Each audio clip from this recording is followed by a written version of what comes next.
We are here for a really important, as important as this podcast can be, episode of Do This, Not That. Today, we are going to go through, there's some big changes coming to the world of email marketing. There are new requirements starting February 1st from Gmail and Yahoo that you may have seen all over the place, that are some changes that you have to make sure you implement, that all of us are going to have to be aware of to make sure that our emails are getting delivered, that we're not running into issues, running into spam folders, all this stuff. And I have a special guest here, which I'm going to introduce her in a second. But overall, I want everybody to relax, okay? Because there's a lot of content out there about these changes from Yahoo and Gmail, and there's a lot of scare tactics that the sky is falling, that email is going to become impossible to do, that you're going to go to the spam folder all the time. None of that is accurate. Almost all the requirements are things you're probably already doing. Okay.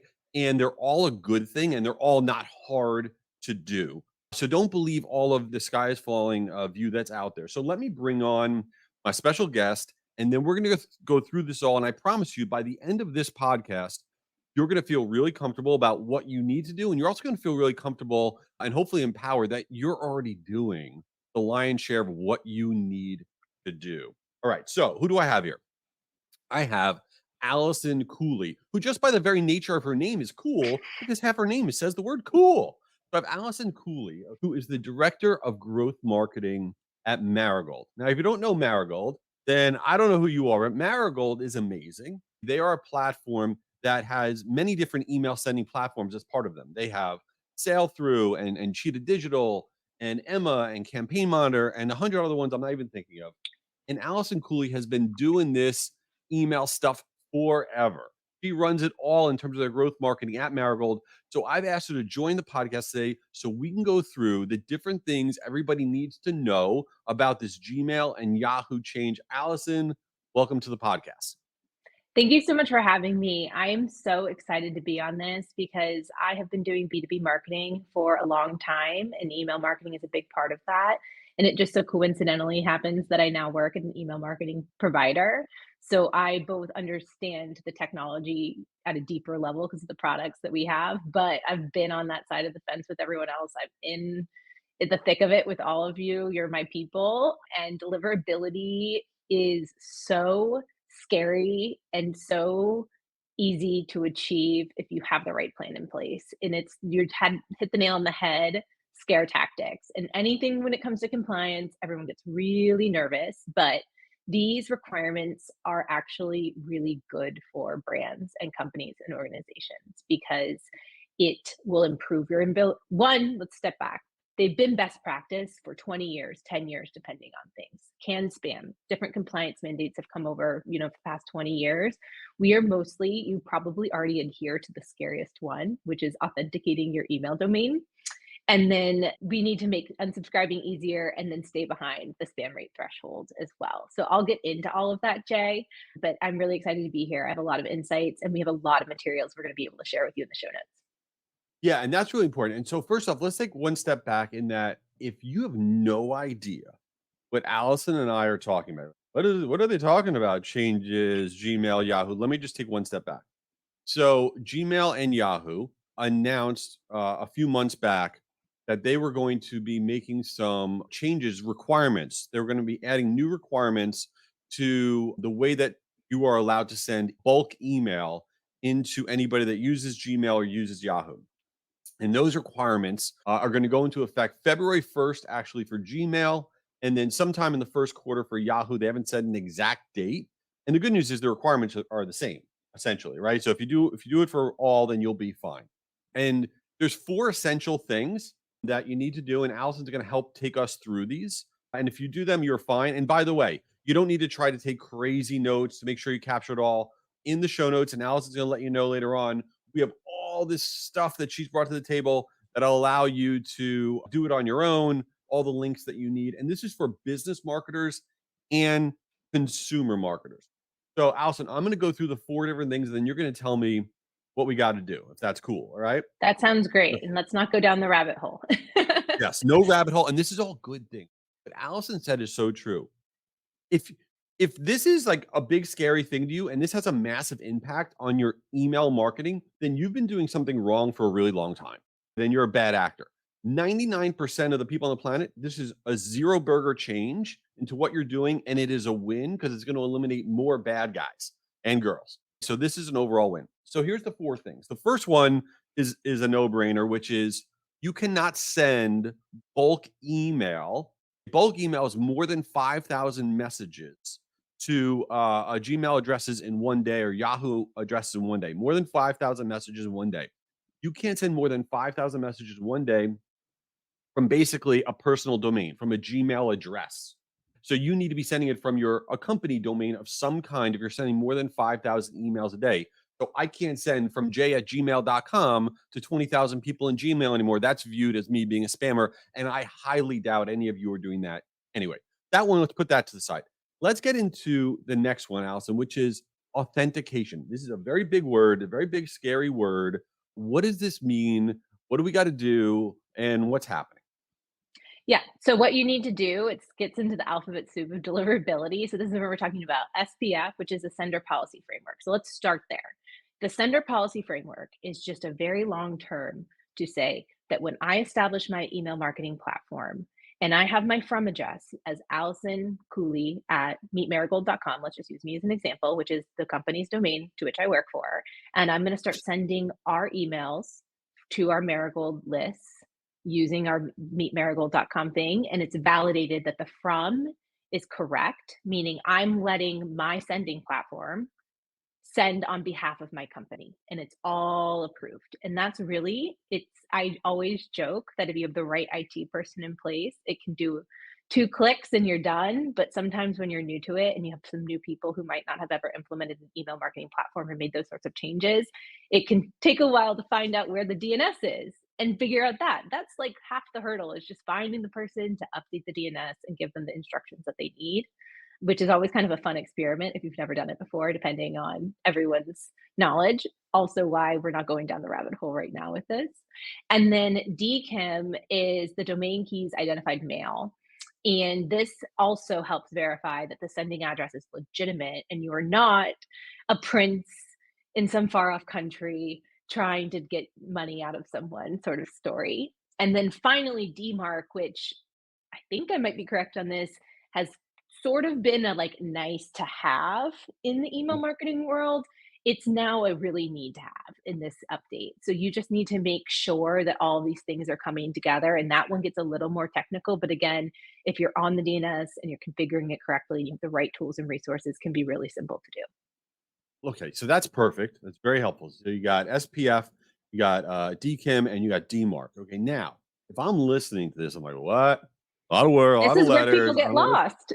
If you listen, it's confusing. Here's what I will tell you to put everybody's mind at ease. If you are sending your email out using platforms like Marigold or HubSpot or MailChimp or 100 other platforms, major platforms, I will tell you that your messages, I would say 99% are already authenticated.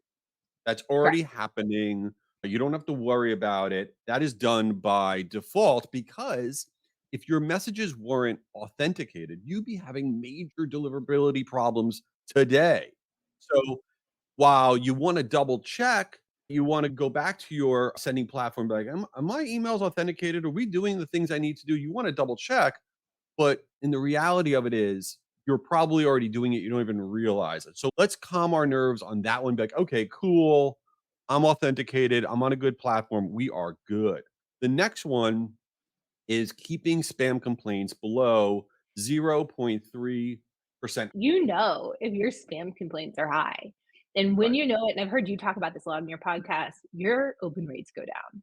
Yeah. And then you look and you think, oh my gosh, that campaign stunk. Right. And it's all my fault. And my subject line was bad, and the offer wasn't good, and no one opened it, and no one clicked it.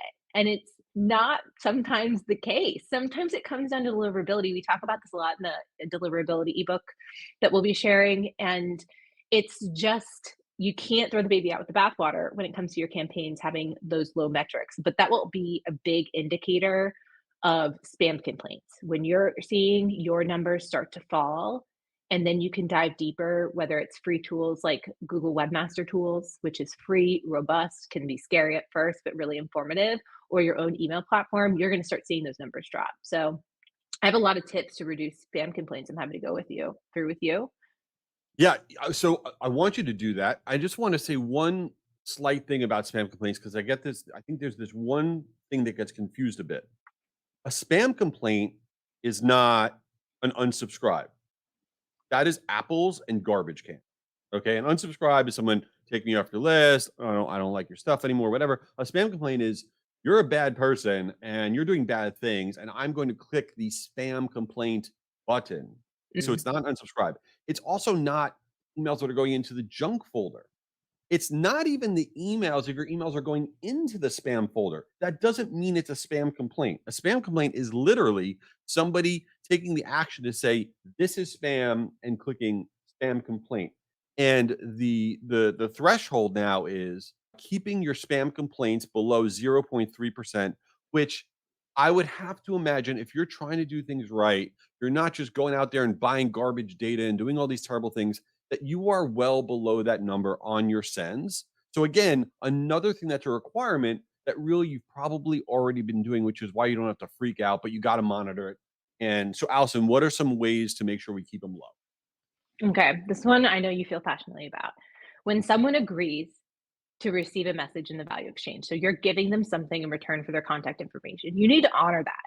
So if you say, I'm going to email you a newsletter once a month, and you suddenly send them 3 emails a day during the holidays about the same promotion over and over again, they're going to complain because that's not what they agreed to. So as a brand, you need to be honest, and you need to think about how often you're emailing people and if that's what they agreed to, first and foremost. Because sometimes, especially the people who are building the campaigns, are getting messages from other parts of the business saying we just need to do it. It gets tricky there. I've been there. You've got to respect the contract.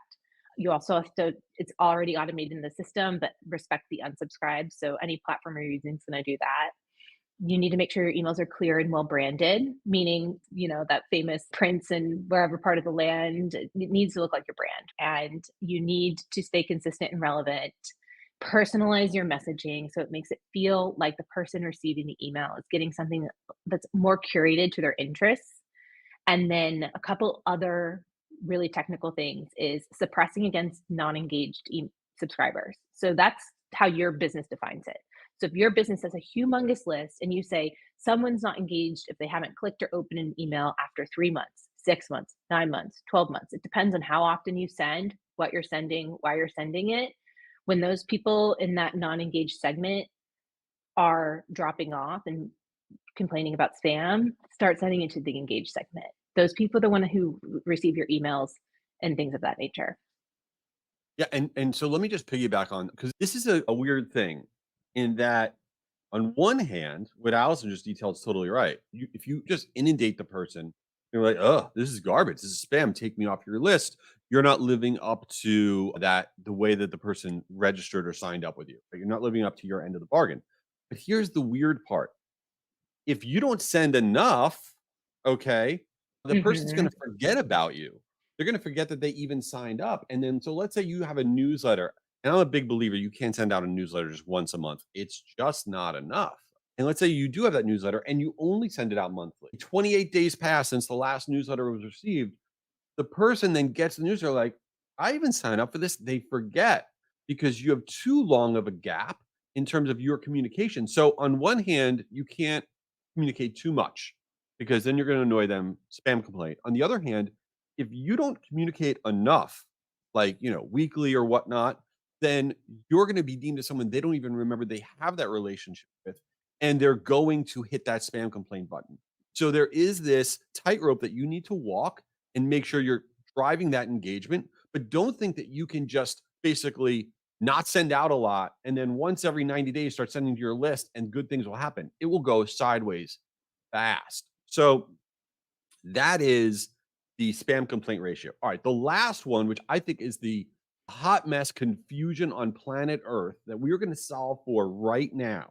Part of the requirement of the Gmail Yahoo change in email sending requirements for February is that all messages need to have a one-click unsubscribe. I just want to lay the groundwork here, and then Allison's going to take us through this. I just want one click unsubscribe is not meaning that you should get rid of that unsubscribe link in your messages at the bottom of your messages that lead to your preference center or that lead to a two-step unsubscribe process where you have the person confirm that they want to remove themselves.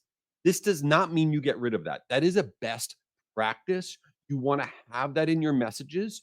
What we're talking about here is not getting rid of that. This one click unsubscribe header, this is in addition to your regular unsubscribe link process that you have in your messages. So, Allison, break it down. What do we now need to have?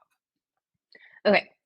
The one click unsubscribe link, and we'll share a photo of this somehow, some way, probably you'll figure it out, is actually, and you probably, if you go into your Gmail or your Yahoo or whatever it is, you'll see the preview link. So in where you're in your main inbox, you open it up and you probably already see it today because some brands do have this as a best practice already. And they're probably like, phew, I already got that down. It's that one click link. So it does not take you to a preference center. It is script, it's code that's going to say, I click this button and I'm done. I'm out.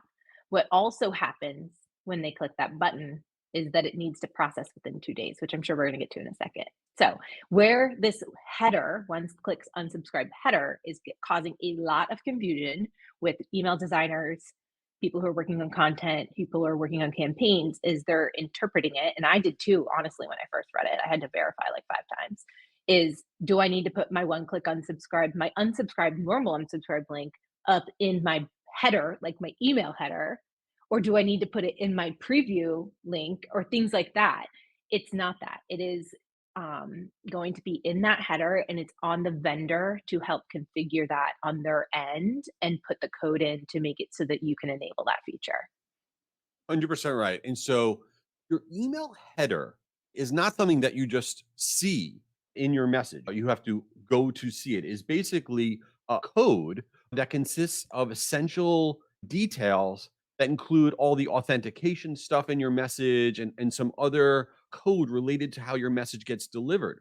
What this one click unsubscribe is, you are literally adding a one line piece of code to your email header that then allows for that little unsubscribe link to show up at the top of the messages, like on the top right hand side of messages that you see now. So if the person wants that easy one click unsubscribes, they can click it. If they open up the message and they are, reading your message, like, you know what, I don't like this thing, they still can go to the bottom of your message, click on that regular link that you've always had in there that takes them to your preference center, that takes them wherever, and they can unsubscribe the regular way too. So there's basically now multiple ways that people can unsubscribe. And what Gmail and Yahoo are trying to do is just make it easy, right? We can't play this game that should be hard to unsubscribe. It should be as easily as humanly possible to unsubscribe. So here's the other good news. And Allison, you tell me if I'm wrong on this. I would say the overwhelming majority of major email platforms are going to be doing this and are doing this for you. You don't need to lose your mind and try to figure out how to write code or any of that. Is that an accurate description? Yes, it's accurate. And it's also true that we as providers found out when the market found out. So if you're there thinking that we've got inside information on a lot of these things with 6, 10 months, 12 months in advance, we did find out right around the same time. And so actually happened during the holidays, so peak sending season. And so I think a lot of email providers, especially Marigold, is working on embedding that into the product codes. We're well on our way. And so it should be absolutely available. If it's not available and it's not easy to you, that's something that's a little bit of a red flag with what you're currently using. So let's recap here and put everybody's mind at ease for a second.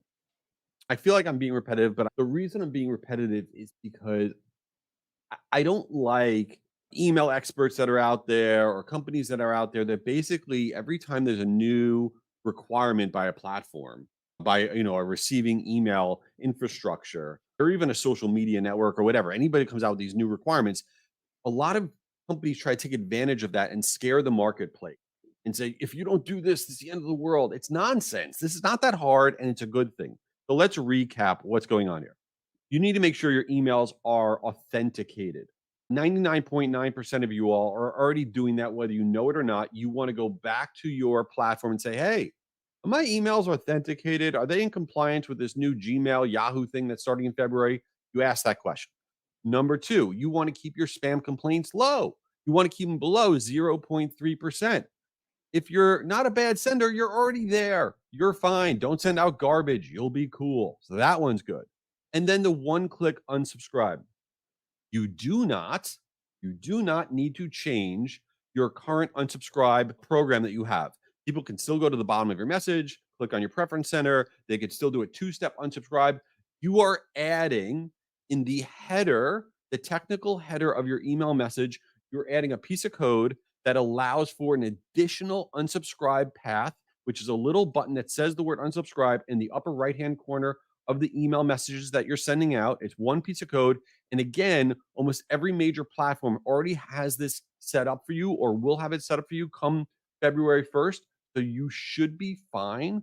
So if you keep doing what you're doing and you check with your platform on these different things, you should be golden. Allison, did we do it? Did we get it right? What do you think? We got one more and then we've got Oh, it right.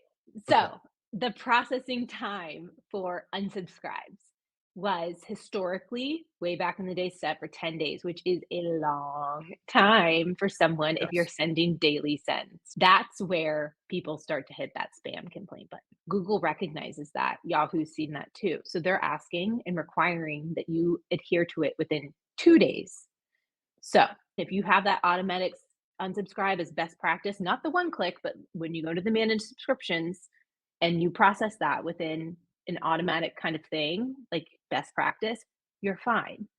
But if that is a delayed because of business rules, because of multiple sending platforms, whatever it may be, that's where it's going to get a little hairy that you need to adhere to as well.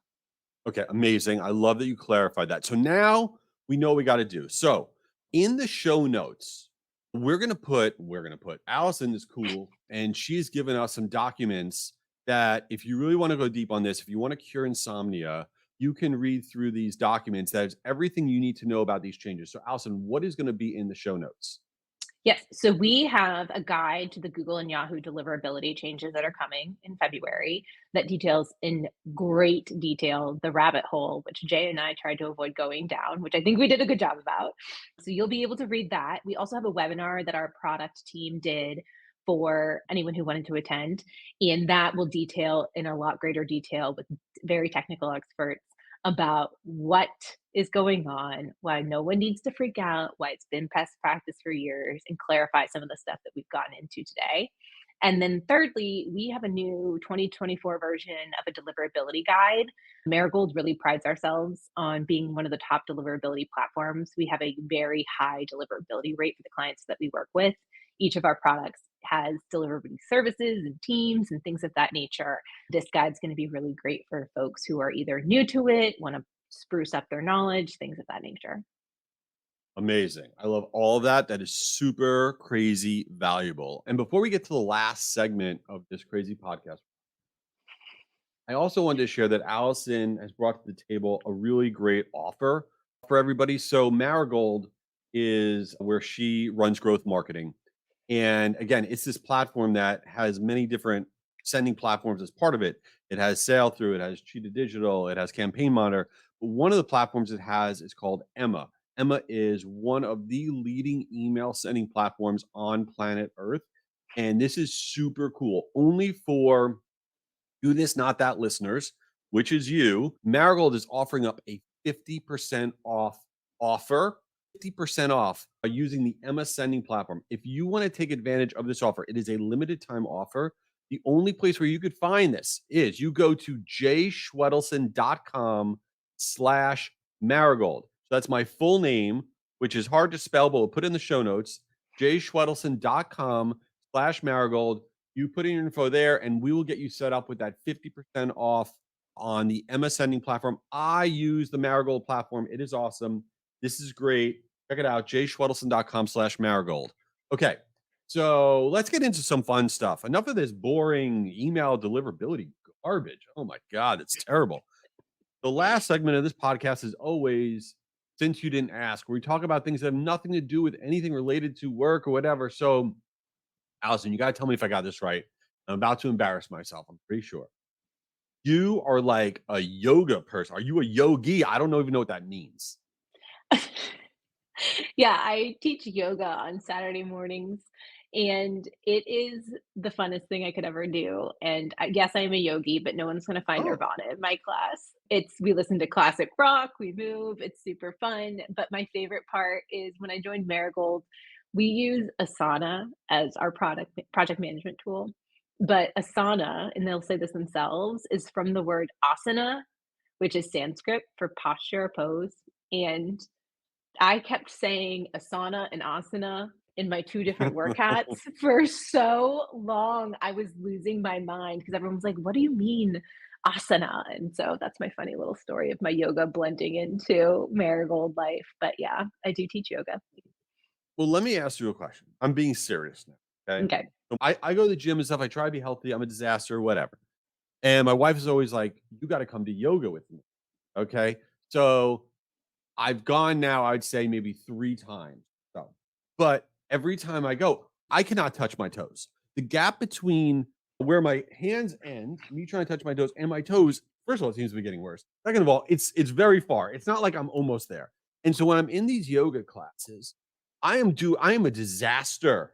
It doesn't look good. And I'm always worried, are you as the yogi, be honest, are you judging people like me like that guy's an idiot? That guy can't do No! anything. Are you sure? I Never! feel like you're judging Yes. me. God, no, I am not. I am walking around the room just proud everyone's there, and everyone so yoga blocks bring the ground closer. And so if you were in my class, I would have just casually grabbed 2 blocks and stuck them under your hands, and you would have been like, "Thank God, I can at least touch my fingertips to a surface so that I feel like I'm doing the pose."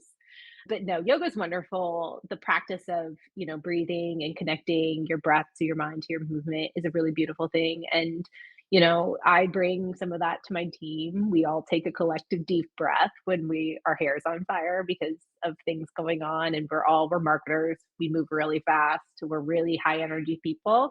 So we always do like 3 cleansing breaths when Oh, things are feeling a little stressed. wait, I Busy wanna end do it goal. now. Can we do it right now?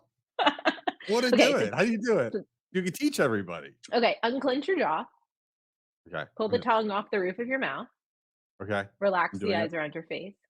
Now take a deep inhale for 3, 2, 1. Hold for a second at the top, and then slowly with your belly exhale, and then do it again and again and Oh, again and again. okay. Yeah, And that's what and we do. Okay. no one ever feels bad after a deep breath, ever. And you do that in meetings? Yeah, I'm like, let's take a breath, y'all. So, like, when there's a stressful situation, does everyone be like, "Okay, Allison, calm us down"? Are you like the go-to for like for Zen vibes? Or is that like part of you're in charge of growth marketing and Zen vibes? Is that you? Pretty much. Like, I'm like, "I'm so stressed out, let's take a breath." Yeah, I guess so. It's anyone who knows me is probably cracking up listening to this because 'cause they're like, "She's not wrong. She does make everyone breathe and take a moment and and take a step back because it's important." Well, I want to make sure, like, in the show notes, you put in, like, your Spotify Zen Vibes playlist or something, or, I something will. Zen. I have so many Spotify playlists for Oh, good. yoga. We're gonna put that in the Mhm. show notes too, so everyone can get the Zen Vibes from Allison Cooley, the yogi, that should be in your email signature. Probably already Yeah. taken. There you go. Amazing. Well, this has been great. Again, everybody, all this stuff is in the show notes. Do not stress about this whole thing. Okay. It's fine. You're already probably doing everything you need to do. Just double check it all and you will be cool. And Allison, you are amazing for being here. Any other words you want to share with the audience? You know what? Feel free to reach out to me. I'm on LinkedIn. I might not respond immediately, but if you've got questions, I will get to you. It might be at 5 in the morning, but I will respond to you. So you can find me there. I'm happy to point you in the direction. Of course, you can reach out to Jay and other folks. But thank you so much for having me on the podcast. It's been really fun. Awesome. Thanks so much, everybody. All right. Take care. Thanks, Allison. Thank you.